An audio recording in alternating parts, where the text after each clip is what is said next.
হিমালয় কন্যা নেপাল যেন রহস্যমণ্ডিত এক জগৎ, আসলে রহস্যমণ্ডিত জগৎ। নেপালের দুর্গম পাহাড়ি এলাকায় পাওয়া যায় বিশেষ এক ধরনের মধু। এই মধু খেলে আপনার ভিতরে এক অদ্ভুত নেশার তৈরি হবে, যেটা মাদকাসক্তের মতো মনে হবে। কি অদ্ভুত না? আসলে সত্য। কিন্তু এই মধু নির্দিষ্ট পরিমাণের চেয়ে বেশি খেলে আপনি মারাও যেতে পারেন। খুব ভয়ঙ্কর ব্যাপার। হ্যাঁ, এই ভয়ঙ্কর ব্যাপারে জোট খুলবে, শেষ পর্যন্ত দেখতে থাকবেন, তাহলে সব ক্লিয়ার হয়ে যাবে।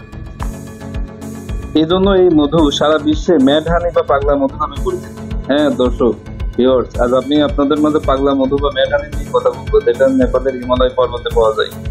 আপনি কি জানেন ওয়ার্ল্ডের সবচেয়ে বড় মৌমাছির নাম? ওয়ার্ল্ডের সবচেয়ে বড় মৌমাছি হলো অ্যাপিডোসাইটা, যেটা বাস করে এই নেপালের হিমালয় পর্বতে। এরা 3 সেন্টিমিটার পর্যন্ত লম্বা হয়। এই মৌমাছির হুলে থাকে গায়ানোটক্সিন। এই গায়ানোটক্সিনের কারণে আসলে মানুষ এই মধু খেলে নেশাগ্রস্ত হয়ে পড়ে। এই জন্য এর নাম দেওয়া হয়েছে পাগলা মধু বা ম্যাড হানি। নেপালের কুলুং জাতের লোকেরা শুধুমাত্র এই মধু সংগ্রহ করতে পারে। সাধারণ মানুষের পক্ষে এই মধু সংগ্রহ করা খুবই দুরূহ ব্যাপার, এবং কেউ কখনো চেষ্টাও মাত্র করেনি, কারণ এর প্রতিটি পদে পদে আছে মৃত্যুঝুঁকি। এই মধু যেমন খুবই বিরল, তেমন এই মধু সংগ্রহ করাটা খুবই কষ্টসাধ্য। পাহাড়ে হাজার হাজার ফুট পাহাড়ের গা বেয়ে ঝুলন্ত অবস্থায় উপরে উঠতে থাকে। এই মধু সাধারণত চাক করে উপরে দিকে পাহাড়ের গা ঘেঁষে, এবং এটা একমাত্র নেপালের কুলংজাত লোকেরাই বছরে 2 বার, অনলি বছরে 2 বার এটি সংগ্রহ করে। এবং এটি সংগ্রহ করতে খুবই দুরূহ ব্যাপার বলে এটা দিনকে দিন বিলুপ্তর পথে পরিগমিত হচ্ছে। দেখতে পাচ্ছেন এখানে ঝুলন্ত মই, অর্থাৎ এখানে ঝুলন্ত মই বলতে আপনি কি বুঝছেন? প্রথমে তারা একটি জঙ্গলি লতা বা বাঁশ দিয়ে ঝুলন্ত মই তৈরি করে, যেটা মৌচাক আসে বা যে স্থানে মৌচাক আসে ওই স্থানে এই মইটা ঝুলিয়ে দেয় একদম পর্বতের গা ঘেঁষে।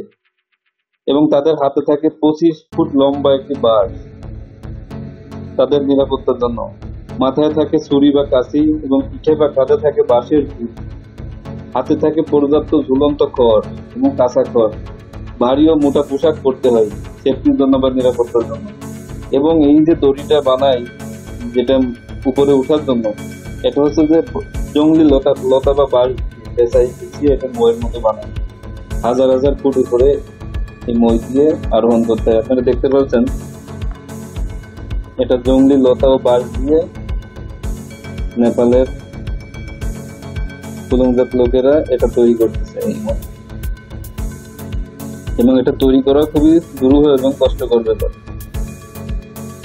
তারা ঝুলন্ত মই বানিয়ে হাজার হাজার ফুট উপরে উঠে, এবং যেখানে মৌচাক বাসা তৈরি করেছে ঠিক তার পাশ ঘেঁষে বা কোল ঘেঁষে এই মইটাই ওখানে প্রতিস্থাপন করবে, যাতে তারা খুব সহজে যে এক প্রকার ধোঁয়া তৈরি করবে। এবং ওই ধোঁয়া দিয়ে প্রথমে মৌমাছিকে তাড়ানো হবে, তারপরে মোয়ালেরা মধু বা চাক সংগ্রহ করে সেখান থেকে মধু সংগ্রহ করবে।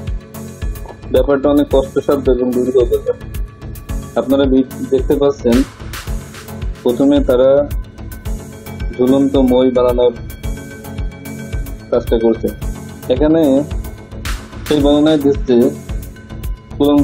নেপালের কুলংজাতের লোকের ভিতরে ইনি একজন বর্ণনা দিচ্ছে যে কতটা দুরূহ ব্যাপার এবং কষ্টকর ব্যাপার এই মধু সংগ্রহ করা। কিন্তু তারা এটা খুবই আনন্দের সহিত করে।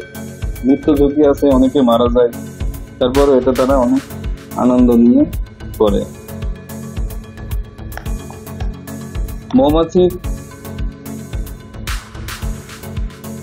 বড় যে মৌমাছি আছে তারা বিভিন্ন জায়গা থেকে এটা সংগ্রহ করে, মোয়াল বা মৌচাক সংগ্রহ করে দলে দলে বিভিন্ন জায়গা থেকে এই মধু সংগ্রহ করে চাকে নিয়ে আসে। এখানে একজন মানুষ তার হাত দিয়ে দেখাচ্ছে তার কতটা কষ্টসাধ্য এবং তার ফিজিক্যালি অবস্থা দেখাচ্ছে। প্রথমে তারা মই বানানো সম্পূর্ণ হলে মইটাকে নিয়ে ঝুলন্ত অবস্থায় সেটা পাহাড়ের কোল ঘেঁষে সেখানে প্রতিস্থাপন করে। এখানে ঝুলন্ত মই যেটা বানানো হয়েছে জঙ্গলি লতা এবং বাঁশ দিয়ে পেঁচিয়ে পেঁচিয়ে এটা এখন নিয়ে যাওয়া হচ্ছে শুধুমাত্র মধু সংগ্রহ করার জন্য।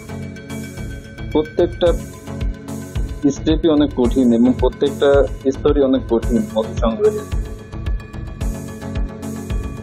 মলদের অজানা কাহিনী, বিশেষ করে নেপালের কুলংজাত মল যারা আছে তারা খুবই কষ্টসাধ্য করে এই পাগলা মধু সংগ্রহ করার জন্য বা ম্যাড হানি সংগ্রহ করার জন্য তারা অনেক কষ্ট করে। কিন্তু হিমালয়ের ভাষায় এটাকে জায়ান্ট হানি নামে পরিচিত এবং সারা বিশ্বে এটা ম্যাড হানি নামে পরিচিত। তারা একজন গুরুর নেতৃত্বে প্রথমে তাদের মন্ত্র সঁপে নিচ্ছে, কারণ তারা এখন মধু সংগ্রহের কাজে যাবে। অলরেডি তারা বেরিয়ে পড়েছে কাজের জন্য। তাদের একজন হেড থাকে যিনি তাদের নির্দেশনা দেন এবং তাদের সমস্ত করেন, সমস্ত কিছু দেখভাল করেন এবং নির্দেশনা দেন। আপনারা দেখতে পাচ্ছেন হাজার হাজার ফুট উপরে সেই মই দিয়ে উপরে উঠছে এবং সেখান থেকে প্রথমে মৌচাকে ধোঁয়া দেওয়ার সঙ্গে সঙ্গে মৌমাছিরা খুব ভয়ঙ্কর হয়ে ওঠে। তারা বিষাক্ত হুল ফুটিয়ে দেয় মলদের গায়ে, হাতে। অনেকে এখান থেকে পড়ে মৃত্যু পর্যন্ত হয়েছে এবং এরকম ঘটনা হাজার হাজার। তাই কাজটা কোনো সাধারণ মানুষের পক্ষে করা কোনোভাবেই সম্ভব নয়। দক্ষ লোকেরা এক হাতে মই আর এক হাতে দড়ি বা রশি নিয়ে কাজটা নিখুঁত ভাবে করে। তাদের জীবনে ঝুঁকি আছে, প্রচুর ঝুঁকি আছে এই পাগলা মধু সংগ্রহ করার জন্য। এই জন্য হয়তো নাম হচ্ছে পাগলা মধু, যেটা মানুষকে নেশাগ্রস্ত করে। প্রচুর মৃত্যু ঝুঁকি আছে এখানে, পদে পদে মৃত্যু ঝুঁকি। দেখতে পাচ্ছেন ধোঁয়া দিয়ে তারা কিভাবে মধু সংগ্রহ করছে। তারা গ্রুপ হয়ে কয়েকজনের গ্রুপে কাজ করছে। এই মোয়াল ভাইকে দেখছেন, তার হাতের অবস্থা খুবই খারাপ। খুব বিষাক্ত এক ধরনের টক্সিন তারা মানুষের শরীরে ফুলের মাধ্যমে ফুটিয়ে দেয়, যেটা খুবই ভয়ঙ্কর, মানুষের মৃত্যু ঘটতে পারে সেই বর্ণনা এখানে দিচ্ছে। এবং ইনি বিভিন্নভাবে ক্ষত বিক্ষত মৌমাছির দ্বারা। তারপরেও বছরে 2 বার তারা এই মধু সংগ্রহের কাজ করে থাকে। তারা খুবই নিখুঁত ভাবে এবং সুন্দর ভাবে এই জঙ্গলি লতা ও বাঁশ দিয়ে ঝুলন্ত মই তৈরি করার কাজটা করে। কারণ এটা যত নিখুঁত ভাবে করতে পারবে তাদের কাজটা খুবই সহজ হবে এবং কঠিন কষ্টসাধ্য কাজটা যত ভালোভাবে করা যায় পরবর্তী স্টেপগুলো সহজ হয়েছে।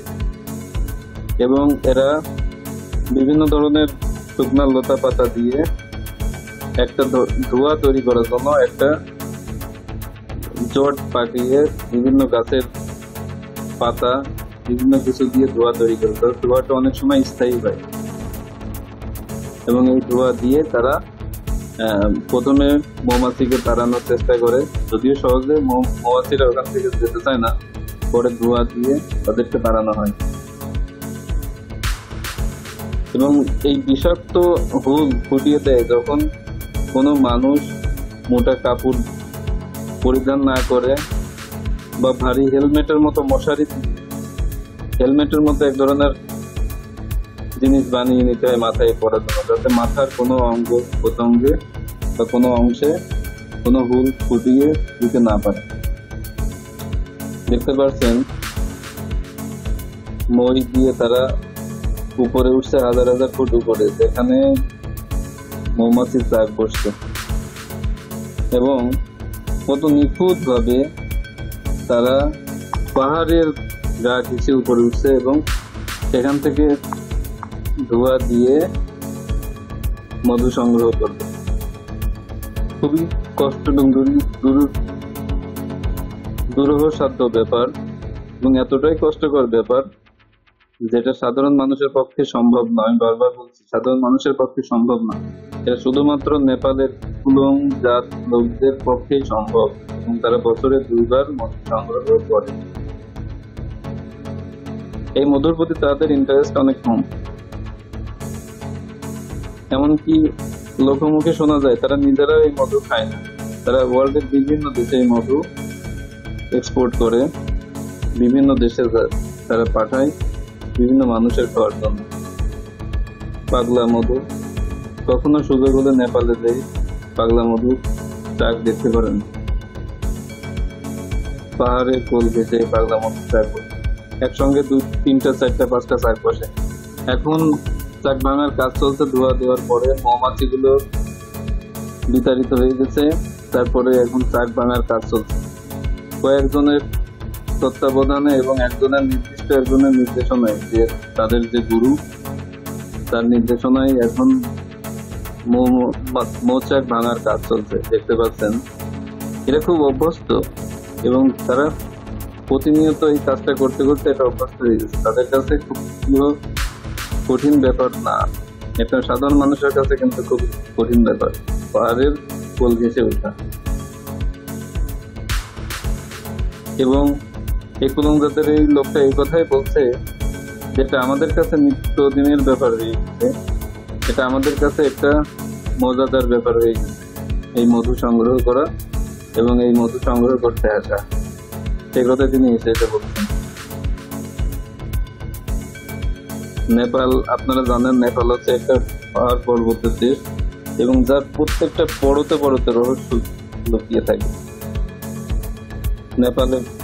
নেপালের পাহাড় পর্বতের প্রত্যেকটি স্তরে স্তরে দুর্গম গল্প লুকিয়ে থাকে। তেমনই একটি গল্প হচ্ছে ম্যাড হ্যান্ড, পাগলা মধুর গল্প। এতক্ষণে আপনারা বুঝতে পারছেন যে পাগলা মধু সংগ্রহ করা এবং পাহাড়ে উঠার গল্প হাজার হাজার ফুট উপরে কতটা কষ্ট নিয়ে নেপালের শুধুমাত্র কুলং জাত লোকেরাই এটা সংগ্রহ করে এবং তারা এটা জন্য 4 থেকে 5 ঘন্টা খারাপ পাহাড় দিয়ে উপরে ওঠে ঝুলন্ত মই দিয়ে।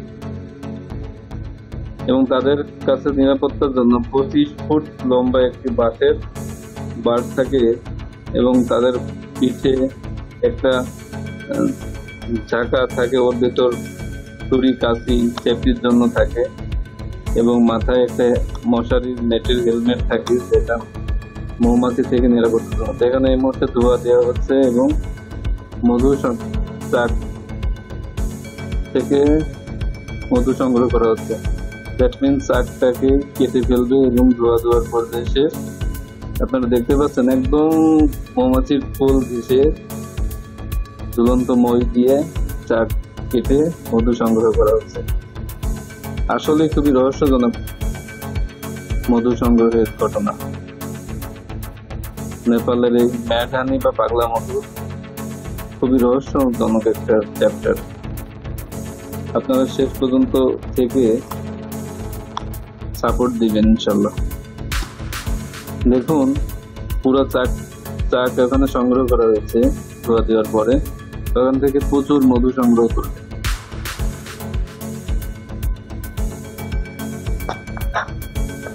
এক পর্যায়ে তারা চাক কাটার পরে নিচেই নামানো হচ্ছে।